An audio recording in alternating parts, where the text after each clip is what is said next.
नमस्कार. मी श्वेता तांबोळी. मी holistic wealthy life coach आणि trading psychology coach आहे आणि मी एक फायनान्शियल ॲडवायझर सुद्धा आहे. सो आज आपण बघणार आहोत, की म्युच्युअल फंड म्हणजे काय आणि त्याचं पूर्ण डिटेलमध्ये आपण समजून घेणार आहोत. जर तुम्ही बिगिनर असाल, तर तुमच्यासाठी ही व्हिडिओ बेस्ट असेल. जर तुम्हाला ऑलरेडी म्युच्युअल फंड म्हणजे काय माहिती आहे, पण त्याचे डिटेल्स तुम्हाला अजून समजून घ्यायला मदत होईल. तर आजच्या व्हिडिओमध्ये आपण बघणार आहोत, म्युच्युअल फंड म्हणजे काय? कुठच्या-कुठच्या टाइपचे म्युच्युअल फंड असतात? म्युच्युअल फंडमध्ये इन्व्हेस्टमेंट करण्याचे एडव्हांटेज काय आणि डिसएडव्हांटेज काय? आणि तुम्ही म्युच्युअल फंडचा बेस्ट यूज कसा काय करून घेऊ शकता? म्युच्युअल फंड म्हणजे काय? हे जर सोप्या भाषेत समजून घ्यायचं तर मी तुम्हाला एक एक्झाम्पल देते. समजा आपल्याला हॉटेलमध्ये जायचं आणि डिफरंट डिफरंट डिशेस ट्राय करायच्यात, वेगवेगळ्या व्हरायटीचं क्युझिन ट्राय करायचं आहे. तर आपण जर एकटं गेलो तर आपल्याला जमणार आहे का ते सगळं ट्राय करायला? किंवा ते आपण अफोर्ड पण नाही करू शकणार. सो म्हणून आपण बऱ्याच वेळेला काय करतो, आपण आपला फ्रेंड्सचा ग्रुप घेऊन जातो. मस्तपैकी 10-12 जण आपण एकत्र जातो आणि सगळ्या वेगवेगळे क्युझिन्स आणि वेगवेगळ्या डिशेस ट्राय करतो आणि त्याचे आनंद घेतो आणि त्याच्यासाठी आपण काय करतो, सगळे मिळून काय करतो, कॉन्ट्रिब्युशन काढतो. सो म्युच्युअल फंडमध्ये पण तसंच आहे. तुम्हाला बरेच सारे शेअर्स बाय करायचे असतील, जसं की आयशर मोटारचा शेअर असेल, एम-आर-एफचा शेअर असेल, टायटनचा शेअर असेल. सो हे सगळे शेअर्स कसे आहेत, खूप महाग आहेत आणि वेगवेगळे शेअर्स आहेत. आणि तुमच्याकडे तेवढं कॅपिटल नाहीये, की तुम्ही ते शेअर्स बाय करू शकाल. सो त्यावेळेस तुम्ही काय करतात, की म्युच्युअल फंडमध्ये भरपूर सारे लोकं एकत्र येऊन कॉन्ट्रिब्युशन काढतात आणि त्या कॉन्ट्रिब्युशनच्या बेसिसवरती एक फंड मॅनेजर असतो. तो काय करतो, ते सगळे शेअर्स त्यांच्या बिहाफमध्ये बाय करतो. आपल्या एक्झाम्पलमध्ये हॉटेल होतं. तसंच म्युच्युअल फंडमध्ये वेगवेगळ्या कंपनीज असतात. ज्यांना आपण एएमसी बोलतो, असेट मॅनेजमेंट कंपनी. जसं की त्या केसमध्ये आदित्य बिर्ला असेल, पराग पारेख असेल, एचडीएफसी असेल. सो ह्या सगळ्या असेट मॅनेजमेंट कंपनी ज्या आपले पैसे मॅनेज करतात आणि त्याच्यासाठी ते एक फंड मॅनेजर निवडतात, जो ते पर्टिक्युलर फंड जो असेल तो मॅनेज करतात.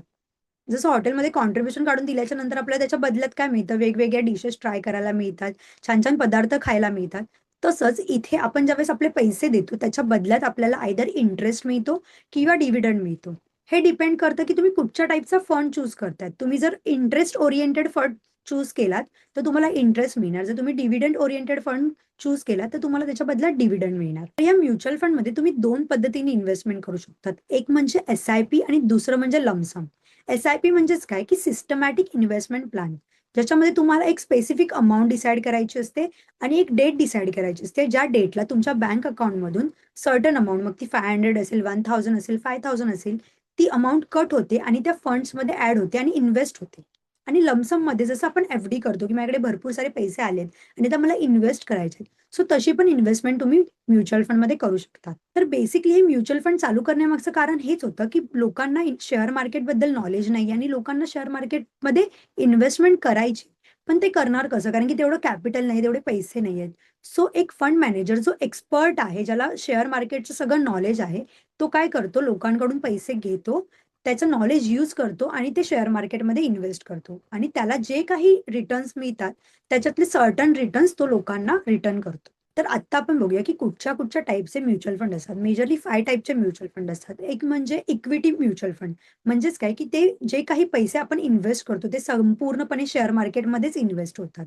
दुसरं असतात डेब्ट म्युच्युअल फंड. डेब्ट म्युच्युअल फंड म्हणजेच काय, की जे काही पैसे आपण इन्व्हेस्ट करतो, ते डेब्ट म्युच्युअल फंड हे डिबेंचर, बॉन्ड्स म्हणजे मनी मार्केटमध्ये इन्व्हेस्ट करतात.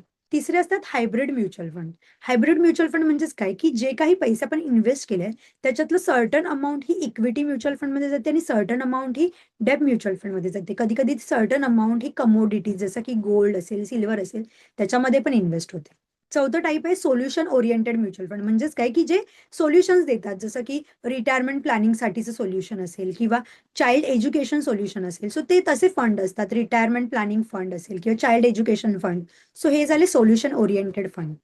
आणि 5वं म्हणजे अदर फंड्स. अदर फंड्स म्हणजे काय येतात, की इंडेक्स फंड जसं की इंडेक्स फंडमध्ये निफ्टी इंडेक्स फंड आहे. सो हे त्याचं एक्झाम्पल झालं. सो असे मेजरली 5 टाइपचे म्युच्युअल फंड असतात. म्युच्युअल फंडमध्ये इन्व्हेस्टमेंट करण्याचे एडव्हांटेज काय आहेत ते आपण बघूया. तर सगळ्यात पहिला एडव्हांटेज म्हणजे हे पैसे एक्सपर्ट मॅनेज करतात, ज्यांना आपण फंड मॅनेजर बोलतो. त्यांना पूर्णपणे स्टॉक मार्केटचं, डेब्टचं सगळ्याचं नॉलेज असतं. त्याच्यामुळे काय होतं, की आपल्याला स्टॉक मार्केटमध्ये जाऊन बघण्याची, चार्ट ट्रेड करण्याची किंवा फंडामेंटल्स बघण्याची गरज नाही लागत. ते सगळं आपल्या बिहाफमध्ये करतात. दुसरं एडव्हांटेज म्हणजे तुम्ही एकदम छोट्या अमाउंटपासूनही म्हणजे अगदी ₹500 पासूनही तुम्ही म्युच्युअल फंड चालू करू शकतात. जिथे तुम्हाला महागडे शेअर्स घ्यायची गरज नाही लागणार. त्या ₹500 ने पण तुम्ही इन्व्हेस्टमेंट तुमची ॲटलीस्ट सुरू करू शकता. तिसरं एडव्हांटेज म्हणजे ह्याच्यामध्ये डायव्हर्सिफिकेशन होतं. डायव्हर्सिफिकेशन म्हणजेच काय, की तुमचे ₹500 हे कुठच्या एकाच शेअरमध्ये जाऊन इन्व्हेस्ट नाही होत. तर ते अजून 10 शेअर्समध्ये जाऊन इन्व्हेस्ट होतात. त्याने काय होतं, की तुमची रिस्क आहे ती कमी होते आणि तुम्हाला चांगला बेनिफिट मिळतो. चौथा एडव्हांटेज म्हणजे ह्याच्यामध्ये खूप फ्लेक्सिबिलिटी आहे. म्हणजे तुम्ही पाहिजे तेव्हा इन्व्हेस्टमेंट करू शकतात, पाहिजे तेव्हा विथड्रॉ करू शकतात. आणि 5वा एडव्हांटेज म्हणजे, की आपल्याला इथे कंपाउंडिंग इंटरेस्ट मिळतो. म्हणजेच काय, की बँकेमध्ये आपल्याला सिंपल इंटरेस्ट मिळतो ना, तसंच इथे आपल्याला कंपाउंडिंग म्हणजे चक्रवाढ व्याज मिळतं. ज्याच्यामुळे over the period of time तुमची एक चांगली वेल्थ क्रिएट होते. तर ह्याचे डिसएडव्हांटेज काय आहे आणि कोणासाठी आहे हे पण सांगणं माझं काम आहे. तर सगळ्यात पहिला डिसएडव्हांटेज म्हणजे ह्याच्यामध्ये जे रिटर्न्स मिळतात ते गॅरंटेड नसतात. म्हणजेच बँकमध्ये कसं आपल्याला फिक्स्ड रिटर्न्स माहिती असतात, की मला सेव्हिंग्जवरती एवढाच इंटरेस्ट मिळणार आहे किंवा एफ-डीवरती, आर-डीवरती मला एवढंच इंटरेस्ट फिक्स गॅरंटेड मिळणार आहे. तसे ह्याच्यातले इंटरेस्ट जे असतात ते गॅरंटेड नसतात. ते व्हॅरी होत राहतात. जसं मार्केट वरती खालती होतं तसे इंटरेस्ट पण चेंज होतो. जरी हा इंटरेस्ट गॅरंटेड नसला, तरी सुद्धा हा बँकेच्या इंटरेस्ट रेटपेक्षा जास्तच असतो, जर तुम्ही लाँग टर्मसाठी प्लॅन करत असाल. दुसरा डिसएडव्हांटेज काय, की ह्याच्यावरती तुम्हाला एक अमाउंट चार्ज केली जाते, ज्याला एक्सपेन्स रेशो बोलतात.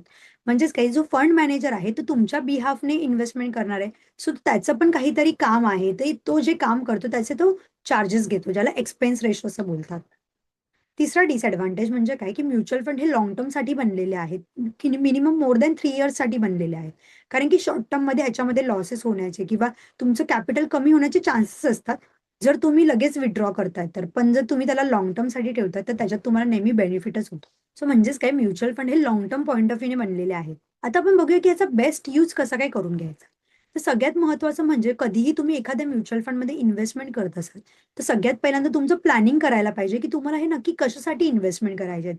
म्हणजेच काय, की तुमचं गोल काय आहे? तुम्हाला तुमच्या चाइल्डच्या एज्युकेशनसाठी करायचं आहे, तुम्हाला कार घ्यायची आहेत किंवा तुम्हाला घर घ्यायचं आहे किंवा तुम्हाला रिटायरमेंट प्लॅनिंग करायचं आहे किंवा अजून काही तुमचे गोल्स असतील त्याच्यासाठी तुम्हाला इन्व्हेस्टमेंट करायची आहे.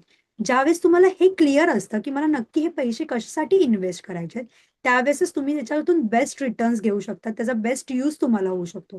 अदरवाईज बऱ्याच वेळेला लोकं इन्व्हेस्टमेंट करतात, विथड्रॉ करतात, इन्व्हेस्टमेंट करतात, विथड्रॉ करतात आणि त्याचा जो रिअल कंपाउंडिंग इंटरेस्टचा जो बेनिफिट असतो over the period of time, जी वेल्थ क्रिएशनचा बेनिफिट असतो, तो तुम्ही मिस करा. सो म्हणून कधीही म्युच्युअल फंडमध्ये इन्व्हेस्टमेंट करताना सगळ्यात पहिल्यांदा तुमचं गोल काय आहे, किती वर्षांचं आहे आणि तुम्ही त्याच्यासाठी किती अमाउंट इन्व्हेस्ट करायला रेडी आहात, ते नेहमी ठरवा. जर तुम्हाला व्हिडिओ आवडला असेल तर लाईक करा. तुमच्या फॅमिलीसोबत, फ्रेंड्ससोबत शेअर करा, जेणेकरून त्यांचंही म्युच्युअल फंड बद्दलचं नॉलेज वाढेल. आणि चॅनलला सबस्क्राईब करा. जेणेकरून अजून नवीन-नवीन mutual fund related, financial planning related किंवा माइंडसेट, वेल्थ रिलेटेड गोष्टी तुम्हाला ऐकायला मिळतील. आणि जर तुम्हाला असं वाटतंय, की कुठची गोष्ट मिस झाली आहे किंवा कुठची गोष्ट अजून सांगायची राहिली आहे, तर कमेंटमध्ये मला नक्की सांगा. मी नेक्स्ट व्हिडिओमध्ये नक्की तिला कव्हर करेल. थँक